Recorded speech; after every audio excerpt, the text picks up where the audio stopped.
Good morning, Philip. Hello, Clarke. I'm in Scotland. You are in Paris. Could you tell us how this all started for you? In the first 6 months of working in industry, I discovered what today people call lean manufacturing. That was 31 years ago. And I've been doing that ever since. 2 years later, I was hired by somebody called Elie Yaoud-Goldratt, setting up a firm here in Paris called Creative Output France. This is where I started my theory constraints journey. So I've been doing basically lean and theory constraints now for 29 years. I'm the CEO of Marris Consulting, based in Paris. I have a deeply ingrained, maybe genetic passion for manufacturing, for factories, and designing and making things is just what I really enjoy in life. So that means that both theory constraints and lean have been something very, very important to me because they are important transformations of the way people design things and make things.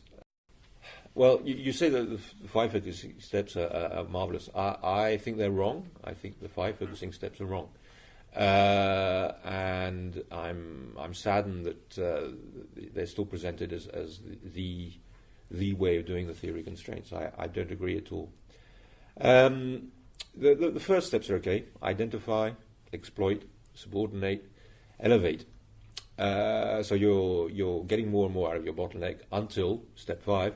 There's a resource somewhere, there's something in the system that can't keep up, and that becomes the new constraint, and you're meant to go on to that second constraint and so forth.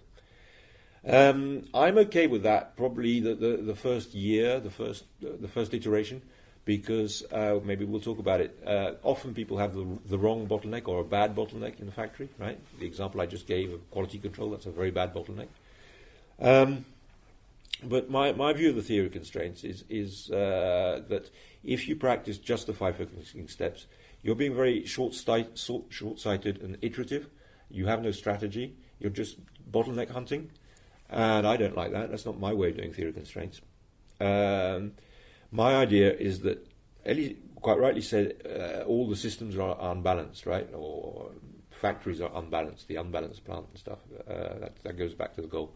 That is obviously true, and what's interesting is it's more and more true. That's to say, the theory of constraints is more and more pertinent. But that doesn't mean that you have to just go around blindly going from one bottleneck to the next with your 5 focusing steps. What you can do is choose the best bottleneck, or the least worst bottleneck, if you prefer, and then surround it by excess capacity. Okay. So what I do is initially we just do the standard theory of constraints, but very quickly we start asking ourselves where should the bottleneck be in the system, and we organize the factory in that way, and that's very my clients think that makes a lot more sense. It's a lot more stable.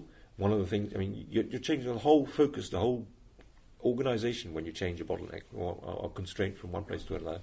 You don't want to do that every 6 months. It takes a while to organize things around one particular constraint, so you need to keep that steady.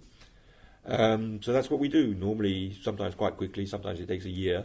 We end up with a chosen bottleneck surrounded by a chosen quantity of excess capacity in the non-bottlenecks. That's a short reason. Why don't people do it? I don't know. I do it, my clients do it, and it works.